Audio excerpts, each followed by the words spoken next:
Ahora sí, ahora ya estamos en riguroso directo y son las 3:30 de la tarde de este sábado de Magic Internacional. Y bueno, ahora mismo estoy con los cascos para ver un poquito o para oír el tema del sonido. Y vale, parece que más o menos nos estamos escuchando bien. Fijaos quién tengo aquí a mi lado, que ha sido también complicado sentarlo, porque ahora nos explicará de dónde viene precisamente, que os va a sorprender. Y es ni más ni menos que el gran Tito Vivas. Tito, muy buenas ¿Qué tardes. tal? Muy buenas tardes y muy buenas tardes a todos. Yo no tengo cascos, pero prefiero que se nos oiga bien. Nos lo quitamos y así no tenemos ese retardo que a veces te descontrola más que controla, ¿no?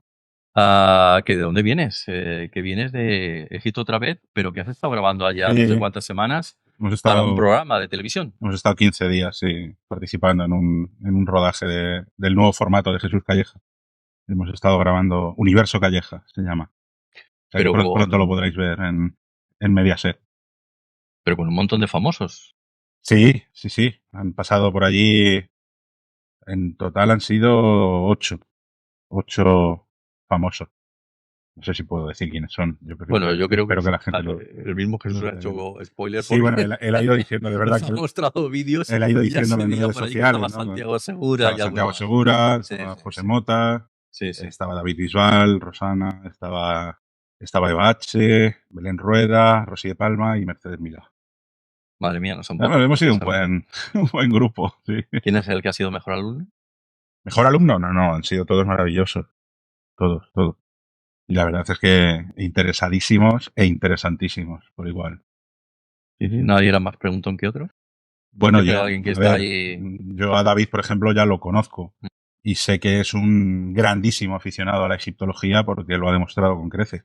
O sea, y bueno, de hecho es una faceta que la gente yo creo que también sabe de él, ¿no? Pero David es un tío que a mí me llama y me recomienda libros de egiptología, no se los tengo que recomendar yo a él, o sea Qué bueno. que sabe muchísimo. Sí, Ujú.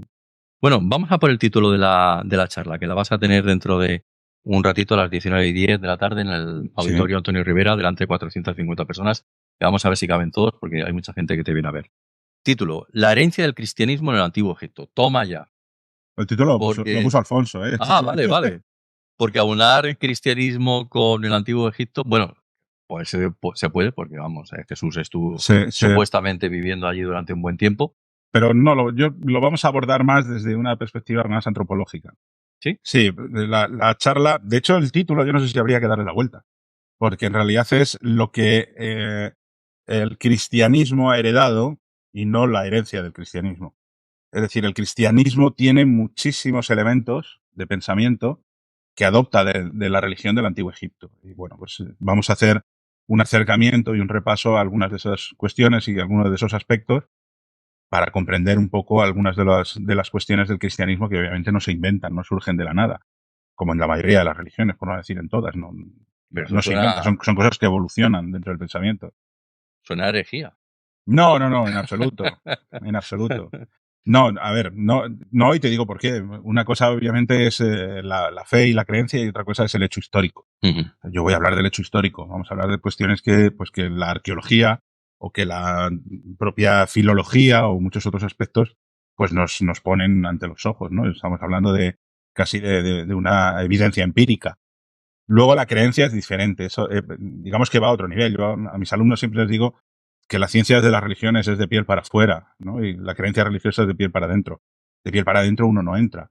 Pero de piel para afuera, todo lo que tenga que ver con el desarrollo histórico y de las civilizaciones y de sus pensamientos, eso es abordable, eso se puede analizar. Y uno de los elementos que subyacen y que tú te das cuenta de que están ahí es que no surgen de la nada, sino que van evolucionando de unos a otros. Ujú. Bueno, pues vamos a ver algunos de esos aspectos que pudieron evolucionar y que el cristianismo adoptó. Ujú. ¿Conoces los libros de Yogari Puyol? Que precisamente, un ex jesuita que Sí, habla de esa conexión entre el sí, Antiguo Egipto y el cristianismo. sí, sí, sí, sí. Desde una perspectiva de un ex jesuita, ¿no? Que es curioso. Sí, bueno, eso suele pasar. Pasaba también Mm, con Pagola cuando hablaba del mm. Jesús histórico y otros autores así un poco del mismo perfil. Sí, lo conozco. Sí es verdad que no se acerca a ello casi desde el hecho arqueológico, ¿no? Sino Ujú. más de la evolución de cuestiones de pensamiento. Yo hoy lo voy a hacer a través de perspectivas de lo que es la cuestión de la historia de la religión, Ujú. ¿no? Pero claro, yo me voy a apoyar y lo voy a mostrar durante la charla, pues de evidencias que son palpables, están ahí, que cuando la gente viaja a Egipto las puede ver. O sea, en el templo de Luxor Ujú. tenemos en las paredes del templo de Luxor está el origen de lo que sería el nacimiento divino de Jesús, representado en la figura del rey Amenhotep III. Bueno, pues esos relieves del templo de Luxor o de la reina Hatshepsut en Deir el-Bahari, de la dinastía 18, ambos, los vamos a ver esta tarde en la charla y los vamos a intentar interpretar.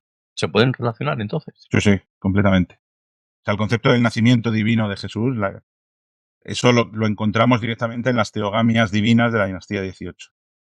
Igual que el concepto de la muerte y resurrección, lo vemos perfectamente identificado y es absorbido, en cierta manera, de los mitos osiríacos, claro. Claro, de los famosos 3 días, ¿no?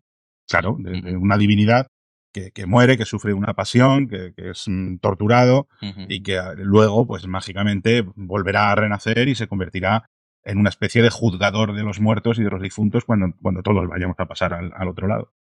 Bueno, ya que te tengo aquí, voy a aprovechar.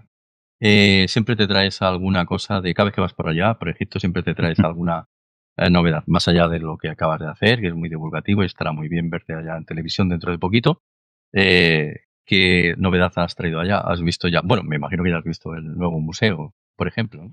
Han abierto fíjate, la primera semana de que estábamos allí de rodaje, abrieron 12 salas y esas 12 salas yo todavía no las he visto. Uy, He estado ya un par de veces o tres en el museo y las 2 o 3 veces, que 3 veces han sido ya, me ha decepcionado bastante. vaya, Me no ha hay nada decepcionado nuevo bastante. que te sorprenda. Lo que me sorprende es Mm, lo nuevo, precisamente. Sí, me sorprende el concepto de museo. Obviamente hay que esperar que esté todo abierto, hay que esperar a ver esas salas, que seguramente pues a nivel museográfico estarán a la última, o deberían mm, estar a la última. Pero el concepto en sí del museo, o a lo mejor es que se han equivocado y mi perspectiva es un poco descafeinada, ¿no? Al haber estado simplemente en el hall de entrada, porque me parecía un centro comercial, sinceramente. O sea, ya yo creo que pierde es esa la primera vez, esencia del siglo XIX, ¿no? no solamente la Mm. esencia del siglo XIX, creo que pierde hasta la del XX. Ah, sí, O sea, vaya. encontrarte nada más Mm. entrar con un Starbucks y un cartel que pone hotel. Yo no conozco ningún museo en el mundo que tenga un hotel en el interior, y este tiene un hotel de lujo. O sea, creo que el concepto de lo que debe ser un museo, pues, no es a lo mejor lo que tenemos, ¿no? O lo que yo tengo. Pero claro, también es verdad que el concepto de museo a lo mejor está obsoleto y hay que reivindicarlo de otra manera. Pero claro, reivindicarlo a través de una sobreexplotación de esa, no sé.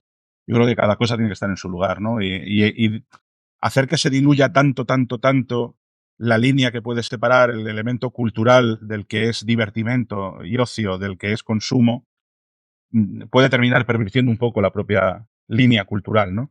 Pero bueno, que esto es una opinión subjetiva completamente. Al museo habrá que ir a verlo sí o sí, de Sí, todas sí, formas. claro, para poder opinar hay que ir a verlo en algún momento. No Ujú. hace falta que tampoco se haga uno todo el recorrido por Egipto, con que cojas un vuelo sencillamente para decir, bueno, me voy al Cairo, en uno de esos vuelos Bueno, baratos al menos es que ir a verlo, ¿no? con la magnitud que tiene el museo, al final, si uno quiere verlo entero, vamos a tener que hacer eso. Viaje especial, exclusivo para ir a ver el museo. Lo mismo que pasa con el Louvre. O el Louvre, con el Obviamente el Louvre, Metropolitan o claro, cualquier claro. otro museo que si lo quieres ver entero, se te van 2 o 3 días, obviamente. Sí, sí, sí. Pues bueno, pues ahí me queda. ¿Pero has traído alguna, aparte del propio museo en sí, que bueno, es la cultura musulmana, que ya sabes que en Arabia Saudí son muy parecidos ahora a lo que intentan hacer Egipto, ¿no? Darle Sí. mucha pompa para, bueno, pues cuando se acabe el petróleo hay que sacar dinero de alguna parte, ¿no? Eh, bueno, pues aparte de lo que es el museo en sí, ¿has traído alguna novedad que quieras hablar de ella? ¿Alguna aportación completamente nueva? Es decir, mira, esto es algo nuevo que no había visto, no sabía y ahora de repente pasa muchas veces, ¿no? Que pasas Sí, 50 veces por un bueno, sitio, eso ocurre nunca te das en cuenta de algo y Egipto de con, repente dices, sí. mira, aquí hay algo que no sabía, no conocía, ¿no? A ver, lo que está ocurriendo ahora mismo en Egipto es un tema que yo creo que sí se sabe, pero no se sabe. Desde el año 2015 se viene debatiendo sobre la tumba de Nefertiti. Y con aquella teoría que postuló Nicholas Reeves, que no sé si la gente la conoce o no, pero en el 2015 hubo un egiptólogo británico que se llama Nicholas Reeves que propuso una teoría bastante revolucionaria a priori, porque él lo que defiende es que detrás de las paredes de la tumba de Tutankamón está la tumba de Nefertiti. Es decir, la tumba de Tutankamón no sería una tumba per se propia hecha para el rey, sino que sería una especie de arreglo rápido hecho a la entrada de la tumba de Nefertiti. Y lo argumenta pues, con una serie de evidencias. Sería lo lógico, la familia tiene que estar... Teniendo en cuenta que era hijastro, no era hijo, pero era del mismo entorno y del mismo núcleo familiar. Pero bueno, él se apoya en otras evidencias a través de elementos que los escáneres han revelado en las paredes. Aquello se convirtió obviamente en un boom.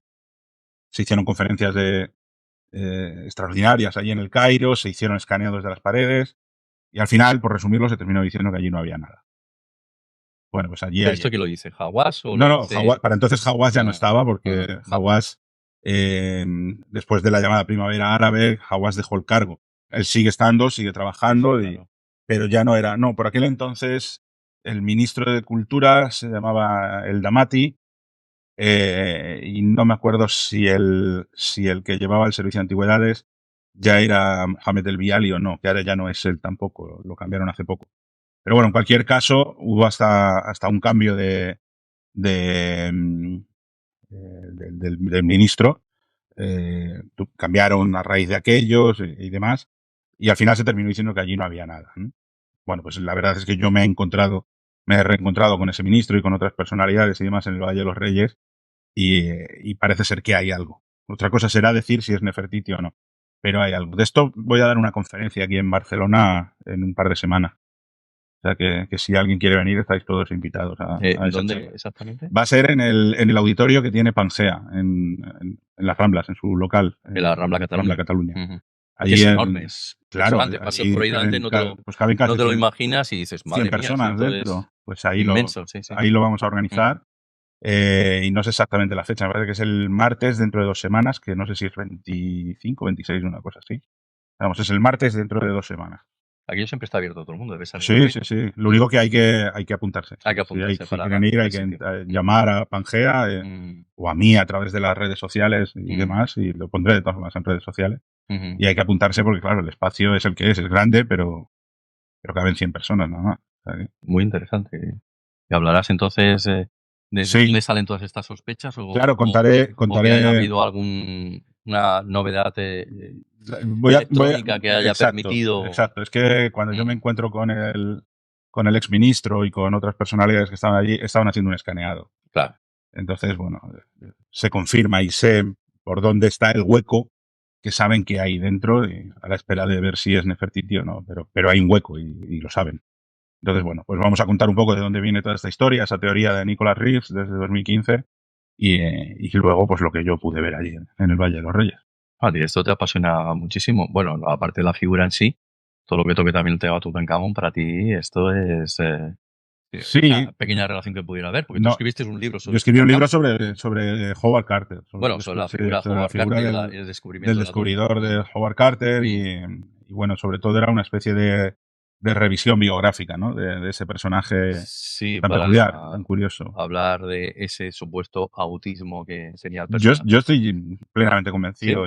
¿Sí? Yo después de todas las oportunidades que he tenido de hablar de este tema con psicólogos y demás, prácticamente ninguno me ha dicho que no. O sea, es verdad que el trastorno del espectro autista es muy amplio, ¿no? Y abarca muchos aspectos. No todos son los que la gente tiene más asimilados, que o bien son los prodigios, ¿no? Que vemos a través del cine o de la televisión, o bien son otros casos que a lo mejor van asociados a otro tipo de problema.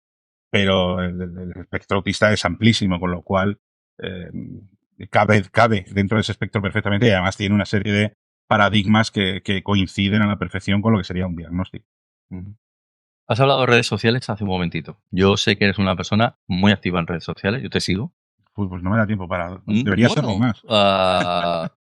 Tanto en Facebook, porque por un lado te veo contestar, ahora hablaremos de este particular, y luego tu propio canal de la Sociedad Histórica en YouTube, donde cada 2x3 aportas cosas interesantísimas. Y además luego tienes una relación de preguntas allá, vamos, yo digo, este hombre, como tuviera que responder a todo el que le pregunta, no acaba nunca. Lo intento, pero no, es imposible, es imposible. Bueno, pero allí en Facebook te veo, por otro lado, bastante activo y, bueno, muy reivindicativo. Cuando ves a alguien que sale una cierta coherencia, por decirlo de alguna manera, con Estás respecto buscando a cómo no decir cómo ortodoxia y heterodoxia. sí, ¿no? Es una palabra que hay, pero claro, que es heterodoxo y que es ortodoxo, ¿no? Eso sería también otra cosa. Pero lo cierto es que te veo activo porque respondes y bueno, hay a veces esas confrontaciones de palomitas que dices, wow, Sí, son bueno, harto interesantes. Y te he visto muy reivindicativo con un tema, que me gustaría hablar de él, sí. por cuanto, bueno, yo la primera vez que lo vi, ahora ya tengo también mis reticencias cuando he descubierto cuál es el personaje que está ahí detrás, ¿no?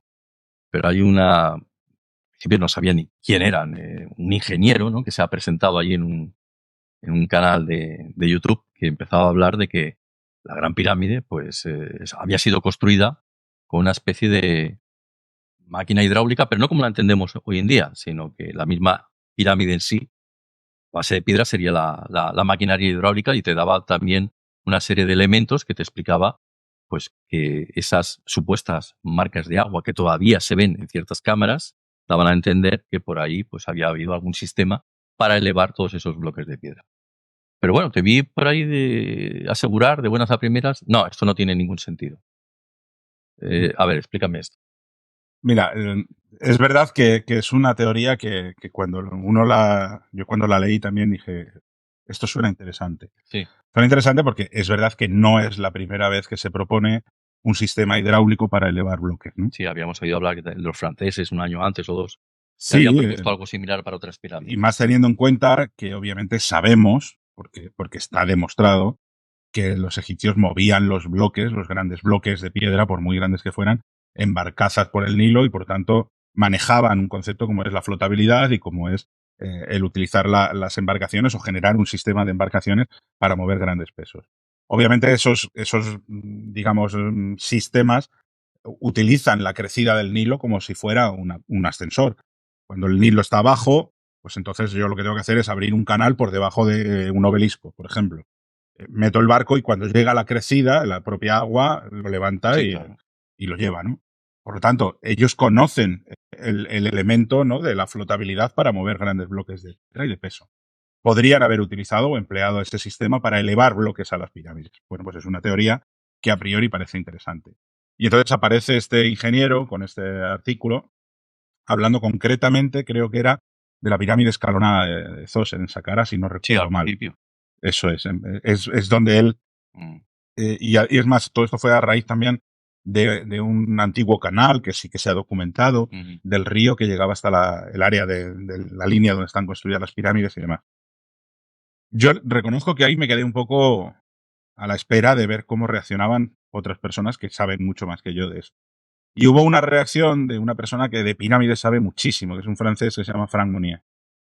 Y Frank Monnier es el que escribió y publicó un artículo diciendo que ese tema era muy interesante, pero no se sostenía en determinados aspectos. Y entonces él empezó a relatar esos aspectos.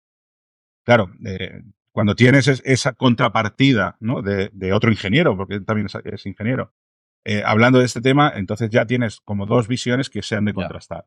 Y entonces ahí es donde dices, bueno, ya no es que yo no sepa de este tema, porque yo no soy ingeniero y no sé si esto es viable o no. Es que ahora tengo dos viabilidades, ¿no?, o dos opciones, y esto se lo puedo consultar a otras personas.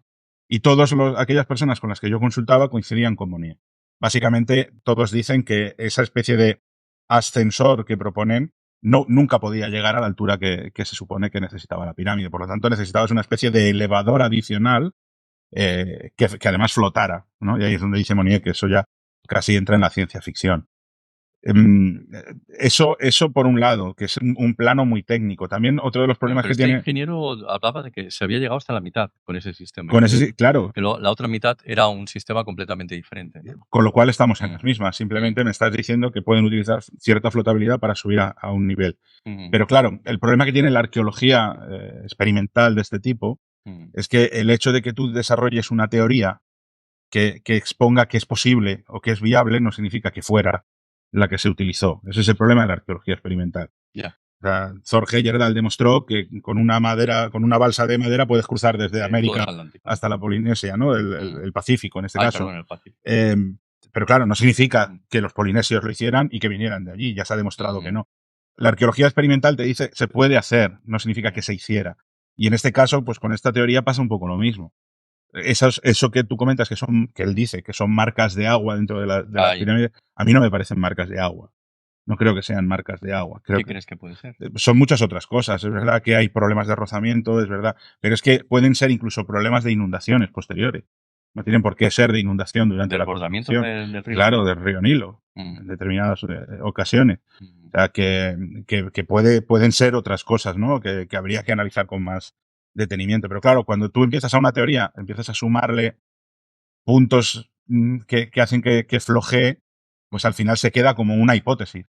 No está Sí, sí, descartada, no pero es es una ninguna hipótesis. teoría, es una Es una hipótesis. Sí, hipótesis. sí, sí, sí, Claro, sí. No, pero es una hípotesis cuando menos interesante, ¿no? claro, Porque como si el muchas. desbordamiento de las Claro. aguas del río Nilo, dices, vale, puede inundar, pero claro, tenemos ciertas cámaras que hasta hace bien poco, antes de los terremotos que han habido, eran cámaras que estaban completamente selladas. Ahora mismo, pues bueno, sí, es verdad, entras ahí dentro y dices, no, es que aquí hay, pero claro, es que ha habido movimientos de tierra, eso es Claro, cierto, ¿no? claro. Pero si estaba sellado, ¿cómo entró el agua allí? Es que, no sé, Bueno, son de estas cosas el que agua puede entrar o sea, desde por cámaras que no conozcamos, sí, sí, sí. O por los mismos filtraciones, respiraderos, claro. o incluso tenemos Mm, pirámides, mm. como creo que es la de Jawara, por ejemplo, que a día de hoy siguen inundadas por la capa freática. Ah, bueno, O claro, sea, claro, claro, claro. que Ha es que habido desde abajo hacia arriba, Es sí. que depende también de la Mm, morfología interna de la pirámide y de muchas cosas. sí, Claro, salvo las pirámides de cuarta dinastía, mm, el resto de pirámides, la mayoría de ellas, por no decir todas, son subterráneas. mm, Con lo cual, o sea, que se inunde la cámara del rey de Keops es muy difícil, que llegue mm, a 80 metros una crecida del Nilo. Pero cuando las cámaras son subterráneas, puede ser por muchos motivos. mm.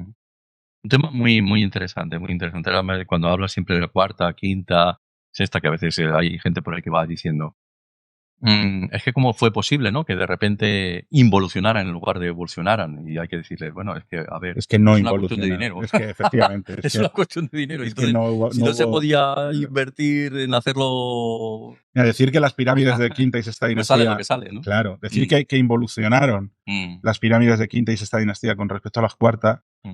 es como decir que en nuestra cultura y sociedad actual se le ha olvidado construir catedrales porque ahora hacemos iglesias de hormigón en vez de hacerlas de piedra y de vidrieras de colores magníficas Y como de se hacían. plafones, como he visto yo. Claro, entonces Mm, no, es que simplemente hoy en día ujú, pues la economía funciona de otra manera y el ujú, pensamiento religioso funciona de otra manera. ujú, Y no hay necesidad de construir una catedral, ni siquiera neogótica, a día de hoy se construyen. Y eso no significa que hayamos involucionado en nuestro conocimiento, significa que la sociedad cambia. Hay que tener en cuenta que Egipto es una sociedad que duró 3.000 años de historia. ujú, Es una de las cosas que yo voy a comentar hoy en nuestra charla. Cuando claro, hablemos de Osiris, ujú, Osiris es un dios al que se le rindió culto durante, vamos a poner, 3.500 años. Jesucristo le llevamos adorando 2.000, ujú, 2024. ujú. O sea, y fijaros lo que ha cambiado el cristianismo en 2024 años. Y tanto, y sigue ¿Cómo cambiando. no habrá cambiado Ujú, la creencia en Osiris en 3.500? ujú, Claro, pues eso hay que tenerlo en cuenta a la hora de analizar las evoluciones de ujú, pensamientos que conllevan este tipo de construcciones. Claro que ujú. cambian. Bueno, mira, ya que estamos aquí, vamos a aprovechar para 2 cositas y no te entretengo más. A veces, no siempre ocurre, pero, cuando hablamos de lo holístico, de esotérico, de gente que lo pueda relacionar estos temas con Magic, es verdad que hay, no lo vamos a negar, un público un poquito conspiranoico, por así decirlo, ¿no? Donde siempre ve más cosas de las que realmente, bueno, yo me muevo entre ambos mundos y yo hay cosas que no veo por ninguna parte, pero bueno, vamos a comentarlo, ¿no? Eh, 2 cosas que te quería preguntar. La primera, porque aquí hay gente que, bueno, hablas por aquí, por los pasillos, los Sensor fueron seres salidos de no sé dónde, que vivieron tantísimos años y fueron realmente los que enseñaron. Ahora me explicas lo que es los Sensor. Y la segunda, también muy relacionada, ¿no? Quizá no tanto con lo conspiranoico, pero sí con todo este mundo de la New Age, ¿no? Es que, bueno, pues se habla mucho de la electricidad del antiguo Egipto, porque ves, aquí la bombilla de Endera, ya, aquello está más que desmitificado, pero bueno, aún Sí, así se pero es puede, como el turrón, vuelve cada año. se vuelve cada año, ¿no? Se habla de esa supuesta electricidad. No, porque esto es un conocimiento que guardaban los sacerdotes y que no lo transmitían al pueblo. Venga, vamos a por la primera. Sensujor. ¿Quiénes son los Sensujor y si hay alguna Ah, relación con extraterrestres o no? Es como tú dices, la va a ver en tanto en cuanto quien se acerque a eso lo quiera encontrar. Ujú. Los Sem-Suhor significa seguidores de Horus, ¿no? Sí, sí. Una cosa así. Dentro de la mitología egipcia, los antiguos egipcios creen que el universo lo crea el sol. O sea, y cuando hablo del universo me refiero a todo el cosmos en el que ellos viven. Al principio todo es un inmenso océano, ¿no? Y un día en ese océano surge por primera vez una colina que es una metáfora de la crecida del Nilo. Se retiran las aguas y vuelve a surgir la tierra fértil. Bueno, pues surge una primera colina que genera un horizonte sobre el que se va a producir el primer amanecer. Eso es la creación del sol. El sol se crea a sí mismo y luego pone en marcha el resto de la creación. Ese sol va a tener descendencia. Van a tener dos hijos, que son el espacio y la humedad, que van a tener descendencia, que son dos hijos que son la tierra y el cielo. Y esos dos dioses, que son la tierra y el cielo, van a tener descendencia en la figura de dos hombres y dos mujeres, Osiris y Set e Isis y Neftis. Esto es la mitología creacionista del antiguo Egipto. ¿Qué ocurre? Que Osiris es un elemento que se crea con dos vertientes. Una que es puramente esotérica, puramente religiosa, que es una metáfora de la fertilidad de la tierra y del ciclo anual de regeneración de la tierra. Por lo tanto, es el germen de la resurrección, y hablaremos hoy también de ello. Pero luego tiene otra vis secundaria, que es la de convertirse en el eslabón hacia la divinización de la monarquía.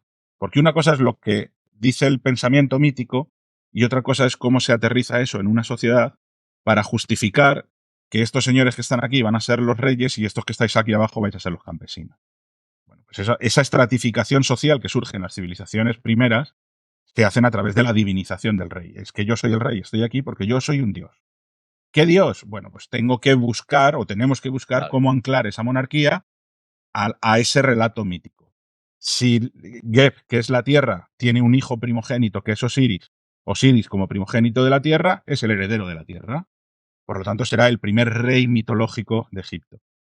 Pero, quien no conozca la historia, y aquí hay otra historia, otra leyenda, otro mito que se mete entre medias, que es cómo Set, el hermano menor, por envidia, mata a Osiris, le usurpa el trono, y Osiris, con su esposa, que es su hermana Isis, tiene un hijo que es Horus. Vale, pues Horus, ya hemos llegado al Horus, de los seguidores de Horus. Horus venga la muerte de su padre, digamos que se enfrenta a su tío Set y recupera el trono legítimo de su padre. Por lo tanto, Horus se convierte en el primer rey de Egipto. Por eso los reyes de Egipto van a ser el Horus fulanito cuando vive y se convierte en el Osiris fulanito cuando muere. Pero claro, esta visión o esta cosmovisión religiosa de la monarquía necesita una serie de antecedentes antes de llegar a decir, pues yo, Escorpión o Narmer o Menes, ¿no? Soy el primero que se aplica este cuento. No, no. Aquí hay una serie de reyes míticos, ¿no?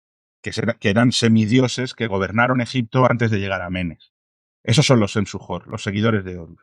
Pero esto no ocurre solamente en Egipto. Esto ocurre tú coges el Antiguo Testamento y tienes a los gigantes viviendo en la tierra, teniendo hijos con las mujeres, coges la mitología griega y tienes una serie de semidioses, ¿no? Como Teseo, o que son hijos de dioses con mujeres en la tierra. Es decir, es un pensamiento común a muchas de las civilizaciones antiguas. ¿Por qué? Porque hay que dar una explicación a la divinización de nuestros reyes. Hay que dar una justificación a nuestros reyes. Y es un relato mítico. Pero no significa que hubiera una serie de dioses gobernando la tierra, o si los hubo, no ha habido evidencia arqueológica ninguna que pueda apoyar eso. Sin embargo, tenemos muchas evidencias arqueológicas a partir de digamos, no solamente la dinastía 0 y la dinastía 1 en adelante, sino de todo el periodo predinástico, que es toda la prehistoria de Egipto. Y ahí no hay ningún Sem-Suhor viviendo. Hay muchas culturas locales gobernadas por reyes locales. Entonces, probablemente los Sem-Suhor sea ese relato mítico que aún ahonda en la propia mitología de la creación del universo para intentar acreditar o justificar la monarquía divina en el antiguo Egipto. Contigo se aprende siempre muchísimo. Y me pasaría horas hablando. Porque claro, ahora te preguntaría, oye, ¿Narmer y el rey escorpión es el mismo? ¿Menes tiene alguna relación con Narmer? Narmer y Menes parece ser que son el mismo. Vale. Narmer y Menes sí. Escorpión probablemente es anterior. Y luego teníamos la otra pregunta. Bueno, espera, y que tampoco se me olvide. ¿Qué hacemos con Albert Schlossman? que intervino en una de las misiones Pioneer, matemático que colaboró con la NASA, además, que luego sostuvo toda aquella teoría de que los Shensu-Hor, bueno, pues serían todos aquellos antecedentes de la supuesta Atlántida, ¿no? ¿Qué hacemos con todo esto? Es que a ver, te vuelvo a decir lo mismo. Yo esta teoría de Schlossman no la conozco. Conozco la de Robert Schoch, que se va también con sus inundaciones de la Atlántida y del diluvio universal, y al final es meter en una coctelera todo lo que quieras y mezclarlo ¿no? Lo agitas y ya veo dónde se ha mezclado. En Egipto no hay absolutamente nada que remita a una Atlántida. Es más, por ser diferente a un mito de la Atlántida, en Egipto ni siquiera tenemos un mito que se asemeje al diluvio universal. Porque en Egipto la inundación la tienen cada año y es buena. No pueden generar un mito de destrucción a través de una inundación. Sería contraproducente para ellos, es lo contrario, ¿no? Sin embargo, hay muchas otras culturas, ¿no? Por la zona de Urartu, ¿no? La zona de Mitanni, toda esa zona de arriba, que obviamente sí tienen sus relatos, no solamente la epopeya de Gilgamesh, hay otras mucho más anteriores, ¿no? De Utnapishtim y de Zuriusdra y todos estos relatos que parece que componen el mito del diluvio universal, pero en Egipto no existe. Con lo cual, si ni siquiera tienen un diluvio para destruir a la humanidad, ¿cómo va a haber un relato de la Atlántida? Bueno, hubo aquella diosa. Sí, Sekhmet, la diosa Sekhmet trata de acabar con la humanidad. Exacto, pero es un una diluvio de cerveza. No, precisamente el diluvio de cerveza lo que hace es salvar a la humanidad. Pero claro, lo que hacen es teñir el agua del Nilo que se quede allí medio de henna, adormecida, ¿no? claro, y la tiñen la cerveza de henna para que parezca cerveza y se queda drogada y se queda dormida, claro, y así se salva la humanidad. Semejante Claro, al mito del diluvio. exacto, el mito de la destrucción de la humanidad en Egipto es a través de la diosa Sekhmet, de la leona Sekhmet, que es una hija de Ra. No tiene nada que ver con un diluvio. Bueno, venga, vamos a la otra pregunta. La de la electricidad famosa en Egipto. Esta es muy buena. ¿Qué hacemos con esto? A ver, aquí siempre tengo dos respuestas. Una es mía y otra es de nuestro amigo Juanjo Sánchez Oro. Porque yo siempre digo que me parece muy, muy curioso que cuando encontramos evidencias de una tecnología superior a la de los antiguos egipcios en Egipto, siempre es una tecnología igual o inferior a la que nosotros tenemos en ese momento. Por lo tanto, si lo de Dendera fueran bombillas, a mí me llama mucho la atención que una civilización que viene a saber de no sé dónde, ¿no? Si capaces de controlar el tiempo, el espacio o moverse con una tecnología que obviamente ni se parece a la que tengamos nosotros hoy, no ya en la época del Antiguo Egipto. Y sin embargo, en esas naves o esos vehículos que utilizaban bombillas de filamento. O sea, no tenían ni siquiera una luz fría como la que tienes tú aquí, no tenían un LED, o sea, venían con bombillas Osram en el Omni. Siempre hay... Hombre, todo tiene un... A ver, todo esto sabes que surgió a raíz de aquello que sostenían que no podía haber Eric von Däniken y que no había hollín y demás, y que no podían ser espejos por el movimiento del sol. Y aquí es donde entra... Pero aquí es donde entra el tema de que la gente desconoce que el aceite se puede mezclar precisamente para que no genere hollín. Pero aquí es donde entra la respuesta de Juanjo Sánchez Oro, que a mí me parece brillante. Y él dice que si realmente los egipcios conocieran la electricidad y lo hubieran llevado a capillas y cámaras como las que hay por debajo de Dendera, antes que representar bombillas, estarían representando aparatos de aire acondicionado. Y con el calorazo que hace. Si no, allí no hay quien pare. Entonces, ¿pero tú no crees que realmente los sacerdotes en algún momento, quizá por contemplación de la naturaleza, se dieron cuenta de que Siluro, estos peces eléctricos, daba ciertas descargas y a lo mejor contemplaron que ya existía podían contemplar eso rudimentaria, ¿no? podían contemplar, que la pudieron utilizar. Quizá. Podían contemplar incluso la electricidad estática, ¿no? Sí, claro. Pero claro, para ellos no creo que pensaran que era una electricidad, o sea, que fuera una energía como la que nosotros llamamos electricidad, que pudieran controlar y aplicar. Eso es distinto. Ahí ya nos tendríamos que ir a la pila de Bagdad. Si la pila de Bagdad realmente era una batería, y si funcionar teóricamente funciona. Sí. Pero ¿a qué nivel? Claro, yo hice una pequeñita, así a modo experimental para una escuela, 0,5 voltios que es lo que me daba. Pero claro, cuando las aplicas en serie, pues es como las pilas de hoy en día. O sea, se vas poniendo una tras de otra, 0,5 más 0,5 más 0,5, al final, pues... La cuestión es que, por desgracia, en Egipto no hay una pila de Bagdad. No, claro. Entonces, claro, es muy raro. La pila de Bagdad sale de Bagdad, claro, de otra por región. Eso se llama, sí. Pero que es raro encontrar una bombilla y no encontrar una pila de Bagdad en Egipto. Sí, o sea, curioso. Nos faltaría cosas y nos faltaría el cableado. Pero bueno, o sea, que hay una serie de elementos, pero esto se resume muy fácilmente, porque si solamente tuvieras la representación de la bombilla, podrías elucubrar. Y aún así podríamos estar discutiendo si son bombillas o si son berenjenas de Almagro, ¿vale?